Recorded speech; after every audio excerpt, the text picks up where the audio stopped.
আগের পার্টে আমি যতটা পড়িয়েছিলাম আজকে তার পর থেকে পড়াচ্ছি। নিমাই বাগচি বইয়ের 102 নম্বর পাতায় আজকে আমরা শুরু করছি বিনিয়োগ সিদ্ধান্ত। আজকে আমরা বিনিয়োগ সিদ্ধান্ত, অর্থ সংক্রান্ত সিদ্ধান্ত এবং লাভ্যাংশ সংক্রান্ত সিদ্ধান্ত, এই তিনটে সম্পর্কে আগে একটু জানবো।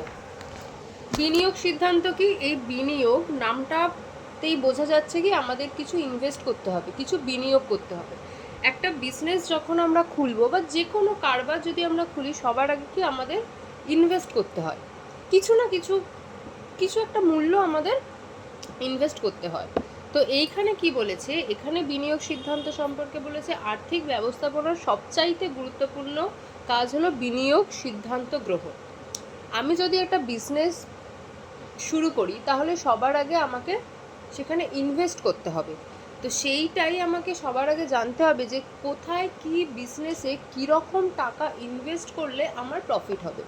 আমি বিজনেসে বিনিয়োগ কেন করব? আমি যদি সেখান থেকে ন্যূনতম প্রফিট না পাই তাহলে তো আমার বিজনেসে বিনিয়োগ করে কোনো লাভ নেই। তাই সেই সিদ্ধান্তটা গ্রহণ করা আমাদের খুব জরুরি। কোনো প্রকল্প বাস্তবায়িত করার জন্য কোন কোন সম্পত্তিতে কী পরিমাণ অর্থ বিনিয়োগ করা হবে সেই বিষয়ে সিদ্ধান্ত গ্রহণ করাই হলো বিনিয়োগ সিদ্ধান্ত। এটা আগেই বলেছি। স্থায়ী সম্পত্তিতে অর্থ বিনিয়োগের সিদ্ধান্ত চলতি সম্পত্তিতে অর্থ বিনিয়োগের সিদ্ধান্ত অপেক্ষা অধিক গুরুত্বপূর্ণ। কেন বলছে? কারণ স্থায়ী সম্পত্তিতে অর্থ বিনিয়োগ করা হলে তা দীর্ঘকাল আবদ্ধ থাকে। স্থায়ী সম্পত্তি মানে হচ্ছে ফিক্সড অ্যাসেট। আমরা কি কি ফিক্সড অ্যাসেট জানি? ল্যান্ড, বিল্ডিং, ফার্নিচার, এগুলো তো আমাদের ফিক্সড অ্যাসেট। তো এইটাতে যদি আমি ইনভেস্ট করি তাহলে দীর্ঘকাল থাকছে। আর এইটা ওই জন্য খুবই ঝুঁকি এবং অনিশ্চয়তার পরিমাণও এটার খুব বেশি। এবার আমরা এইটা পড়ব।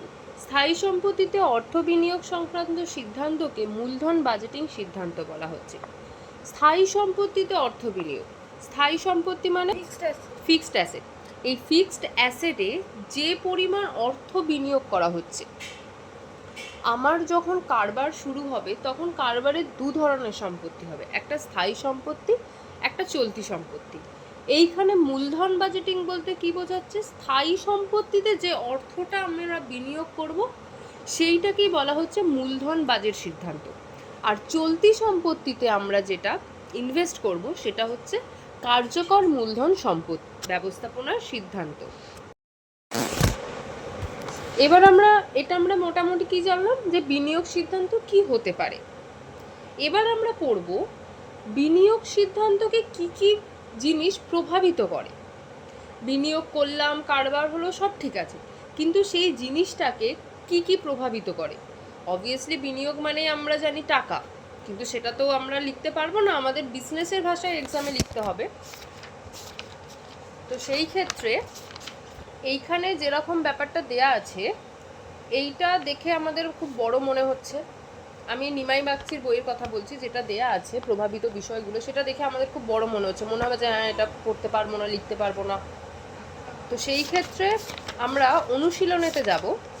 অনুশীলনীতে যে মডেল প্রশ্নোত্তর আছে ওখানে 5 নম্বরের কোয়েশ্চেন আছে। প্রশ্ন 5-এর 5ই দেয়া আছে যে কোনো প্রতিষ্ঠানের বিনিয়োগ সিদ্ধান্তকে প্রভাবিত বিষয়গুলি সংক্ষেপে ব্যাখ্যা করো।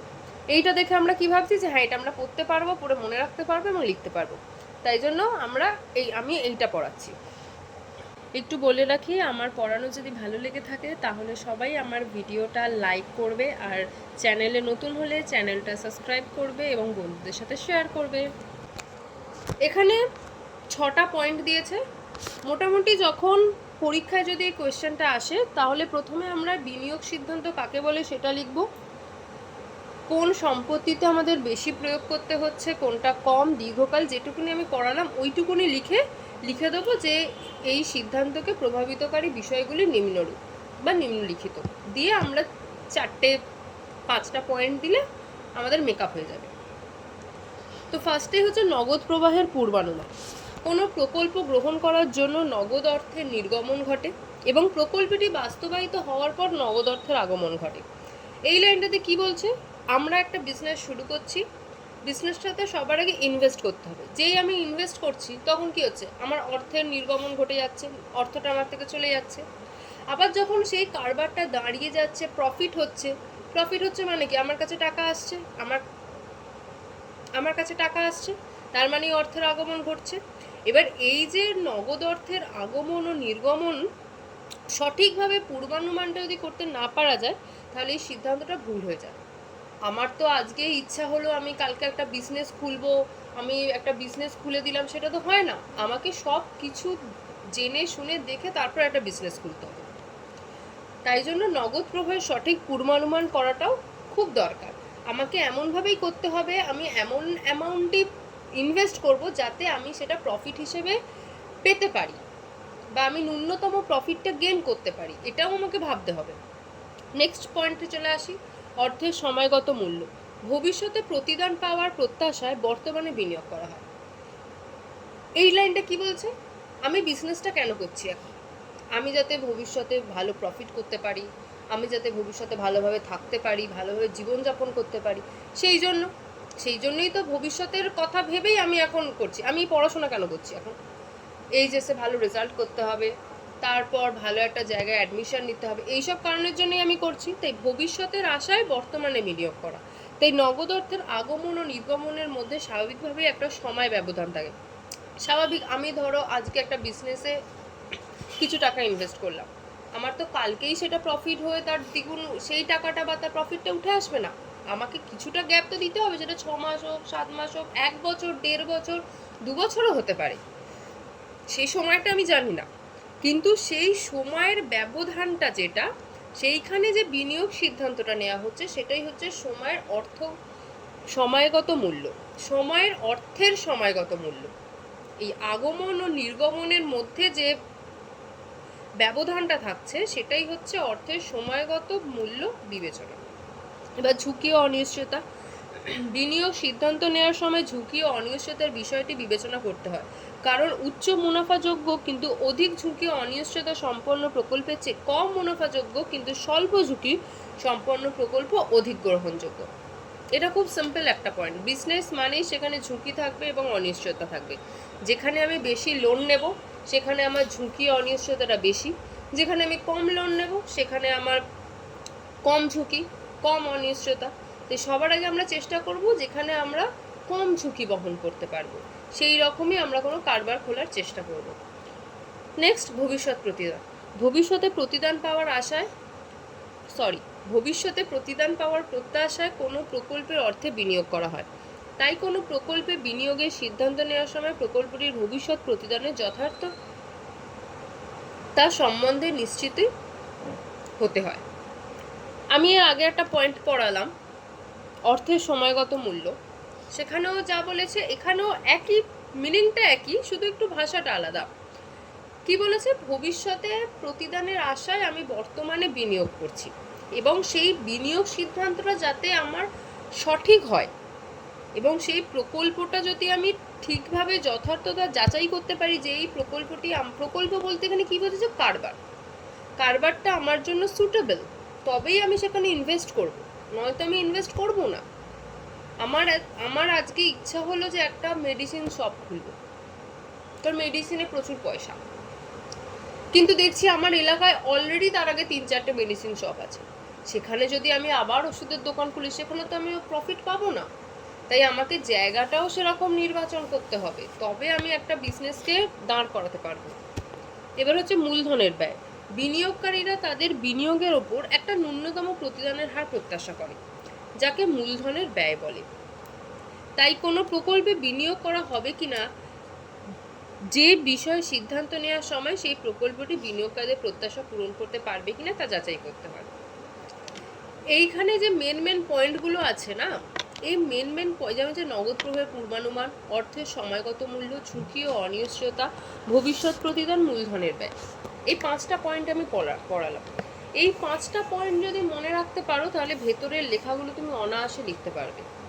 তোমাকে ওই পয়েন্টগুলো মনে রাখতে হবে, আর একটু বিজনেসের ভাষায় আমাকে লিখতে হবে। আমি নিজের ভাষাতেই বিজনেস লেখে নিজের মতো করে বিজনেস স্টাডির পরীক্ষা দেওয়া যায়, কিন্তু ভাষাটা একটু বিজনেসের মতো প্রয়োগ করতে হবে। এবার আসছি অর্থ সংস্থানের সিদ্ধান্ত। অর্থ সংস্থান মানেই আমরা বুঝতে পারছি যেখানে অর্থের কিছু একটা কারসাজি আছে। অর্থ সংস্থানের বিভিন্ন উৎস আছে, যথা ইকুইটি শেয়ার মূলধন, অগ্রাধিকার শেয়ার মূলধন, অবন্টিত আয়, ঋণপত্র, ঋণ, জন আমানত প্রভৃতি। এই সমস্ত উৎস থেকে সংগৃহীত মূলধনকে দুভাগে ভাগ করা যায়। একটা কি নিজস্ব মূলধন, আর একটা হচ্ছে ঋণ মূলধন। এর আগের পার্টে আমি পড়িয়েছিলাম যে কোনটাকে নিজস্ব মূলধন বলে আর কোনটাকে ঋণ মূলধন বলে। আশা করি তোমাদের মনে আছে, আর যদি মনে না থাকে তাহলে একটু আগের পার্টে তোমরা দেখে নিতে পারো। আমি ওখানে বুঝিয়েছিলাম যে কোনটা ঋণ মূলধন আর কোনটা নিজস্ব মূলধন, তাই এইটাতে আর বলছি না। এবার আমরা চলে আসছি প্রভাবিত বিষয়গুলিকে। আমরা মোটামুটি তো জানি যে অর্থসংস্থান সংক্রান্ত সিদ্ধান্ত কাকে বলে, মানে কোন উৎস থেকে কি পরিমাণ অর্থ নেওয়া হবে সেটা সিদ্ধান্ত নেওয়ার যে ব্যাপারটা, সেটাই। মনে হয় না তোমাদের কাকে বলে আসবে বলে, কারণ তোমাদের তো এই চ্যাপ্টার থেকে 3 আর 5 থাকবে, তো বড় প্রশ্নই দেবে। এবার আসবো প্রভাবিত বিষয়। আগেরটা আমরা যেরকম পড়লাম বিনিয়োগ সংক্রান্ত সিদ্ধান্তকে প্রভাবিত করে বিষয়গুলি, ঠিক সেরকমই অর্থ সংস্থানের সিদ্ধান্তকেও প্রভাবিত করে সেই রকম বিষয়গুলি পড়ব। এইখানেও আমি সেম সেটাই করেছি, যে এইখানে এইটা দেখলে মনে হচ্ছে যে কত বড়, এটা আমি করতে পারবো না, মনে রাখতে পারবো না, পরীক্ষায় লিখতে পারবো না।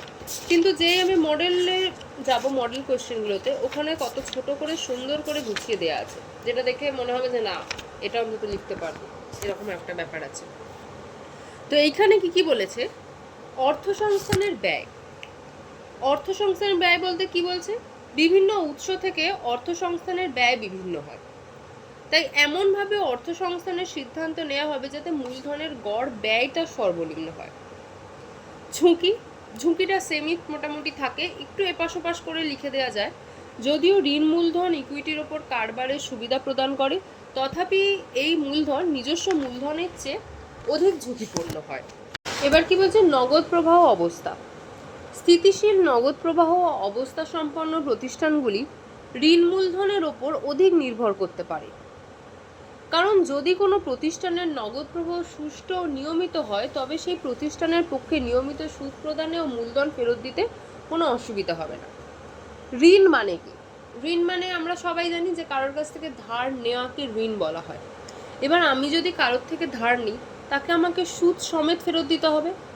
এবার আমার যদি বিজনেসটা সুষ্ঠুভাবে চলাচল করে, মানে যেমন আমি চাইছি ঠিক সেরকমভাবে যদি কাজবাজ হয়ে যদি ঠিকঠাক প্রফিট আসে, তাহলে কি আমি নিজের জন্য টাকা রাখতে পারবো, প্লাস আমি সুদও প্রদান করতে পারবো।